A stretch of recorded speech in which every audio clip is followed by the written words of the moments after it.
Là, vous devez mettre votre mail, votre mot de passe, vous cliquez sur suivant. Ensuite, vous allez recevoir un code par mail que vous allez valider donc en cliquant sur vérifier l'adresse mail. Il faudra mettre un code à 6 chiffres, il me semble. Ensuite, vous devez mettre un numéro de téléphone. Attention, si vous avez déjà un compte Binance, le numéro de téléphone que vous avez associé à votre premier compte, vous ne pourrez pas le réutiliser maintenant. Donc faites attention à ça. Et pareil, vous allez recevoir un SMS de vérification. Il faudra l'entrer une fois qu'ils vous l'ont demandé. Et ensuite, vous aurez accès à l'interface Binance. Et avant ça, il faudra également vérifier son identité. Pour ça, il faudra envoyer une photo donc de votre carte d'identité, également un selfie de vous. Soit vous faites la manipulation par ordinateur en mettant des pièces jointes, soit directement en téléchargeant l'application donc sur mobile, et vous pouvez effectuer toute la démarche directement en ligne avec votre téléphone. Vous allez voir, les démarches sont assez simples, ça prend un petit peu de temps, mais une fois que c'est fait, au moins vous êtes tranquille. Surtout que une fois que tout ça est terminé, Binance doit valider votre compte, et ça par contre ça peut prendre des fois 48 heures jusqu'à une semaine. En fait, ça dépend des délais et du nombre de personnes qui s'inscrivent sur la plateforme, donc je vous recommande de faire attention à ce niveau-là. Bref, j'ai assez blablaté. Maintenant, ce qu'on va faire, c'est qu'on va se retrouver sur l'interface Binance une fois que tout votre compte aura été validé, parce que c'est là qu'on va pouvoir effectuer nos premières transactions sur Binance. C'est la sécurité. Lorsque vous allez dans l'onglet sécurité, vous pouvez configurer la 2MFA et c'est hyper important. C'est là, voilà, avec Google Authenticator. Qu'est-ce que ça vous permet de faire? Ça vous permet en fait de sécuriser votre compte, tout simplement en téléchargeant une application qui s'appelle Google Authenticator. Et en fait, à chaque fois que vous allez devoir vous connecter sur Binance, que ce soit sur téléphone ou ordinateur, vous devrez entrer un code qu'il y a dans cette application. Ce qui fait que si quelqu'un veut se connecter sur votre compte Binance depuis un autre ordinateur, il a besoin également de votre téléphone et de l'accès à Google Authenticator avec le mot de passe dedans pour se connecter. Donc c'est vraiment une double authentification, c'est hyper important. Donc je vous recommande de le mettre en place directement. Également, vous pouvez mettre en place la vérification via le numéro de téléphone. Mais bon, si un voleur a votre téléphone, il a accès aux deux. Ou sinon, la vérification par adresse mail. Vous recevez un code par mail à chaque fois que vous voulez vous connecter. C'est hyper important, faites attention. C'est vraiment facile de se faire pirater son compte si on fait pas attention. Alors, ne le négligez pas. Donc, du coup, maintenant, on se retrouve sur l'interface de Binance. Donc, ce que je vous propose de faire dans un premier temps, c'est d'aller sur l'onglet acheter des cryptos. Et on va voir comment acheter des cryptos avec une carte. Donc là, en fait, les deux onglets sont les mêmes parce que c'est un dépôt soit par carte, soit par carte. En fait, sur Binance, à cause des régulations actuelles, vous pouvez plus faire de transfert via votre compte en banque, mais vous devez faire directement via une carte bleue, ce qui engage du coup 1,8% de frais, comme vous pouvez le voir. C'est pas énorme, mais c'est vrai que c'est un peu embêtant, je suis d'accord. Malheureusement, on peut plus faire de dépôt par compte bancaire pour le moment, c'est assez dommage. Donc ce que je vous propose de faire, c'est que je vais faire je vais acheter je vais d'abord déposer de l'euro sur Binance. Donc j'utilise un de mes comptes personnels, mais c'est pas grave, ça me servira. Donc je vais déposer 20 euros. Voilà, donc j'ai 36 centimes de frais de transaction, donc je recevrai exactement 19,64 €. Donc là j'ai mis le montant 20 euros, j'ai déjà moi ma carte qui est enregistrée, mais libre à vous de mettre la vôtre. Vous cliquez sur confirmer, et là ça va être tout simple, c'est la procédure habituelle de votre banque, donc là c'est vraiment propre à chacun. Vous devrez valider la transaction. Donc moi, c'est ma banque qui va m'envoyer une notification sur mon téléphone si tout se passe bien, donc je vais regarder. Normalement, je reçois la petite notification.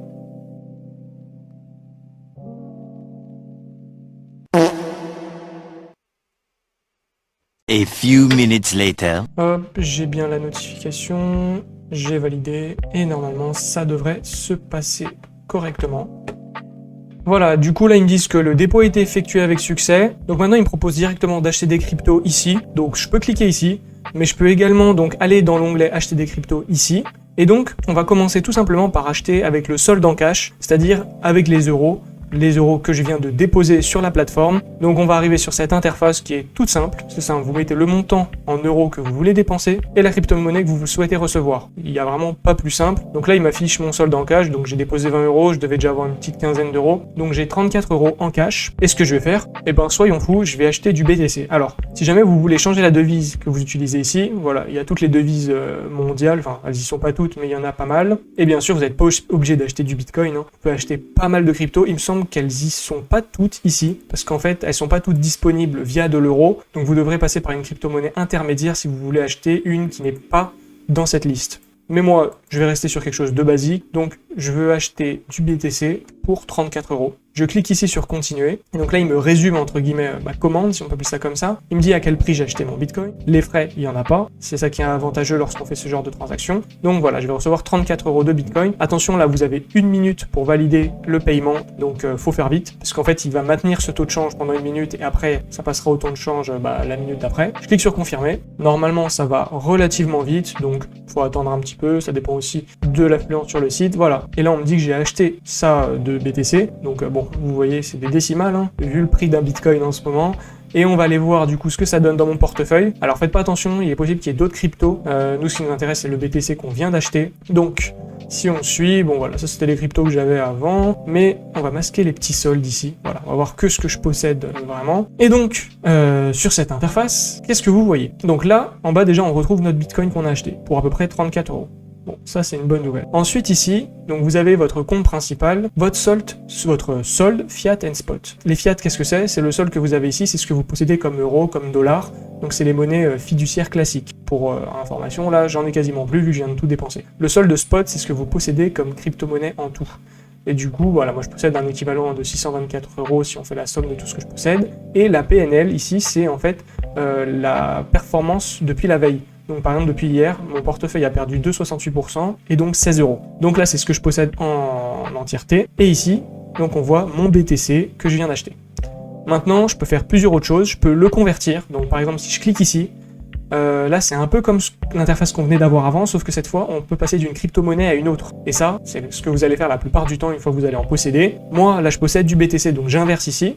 Je lui dis que je veux le maximum de BTC qu'il a sur la plateforme, et ensuite je peux les changer dans toutes les monnaies de la plateforme, comme quoi il y en a vraiment beaucoup, on peut vraiment scroller énormément, mais moi ce que je vais faire c'est les changer contre de l'USDT. L'USDT, qu'est-ce que c'est? C'est du dollar sous forme de crypto-monnaie, donc on vous fera peut-être une vidéo sur l'USDT de manière générale et les stablecoins. Donc c'est un stablecoin, il est indexé sur le dollar, ça veut dire que sa valeur est tout le temps de 1, équivalent au dollar. Donc c'est une monnaie qui est assez pratique parce que du coup ça reste une crypto, donc vous pouvez l'échanger avec tout et n'importe quoi, mais elle est indexée sur dollar, donc elle ne bouge pas, elle n'est pas aussi volatile que les autres. Là on clique sur aperçu de la transaction, attention là faut aller très vite, vous avez que quelques secondes.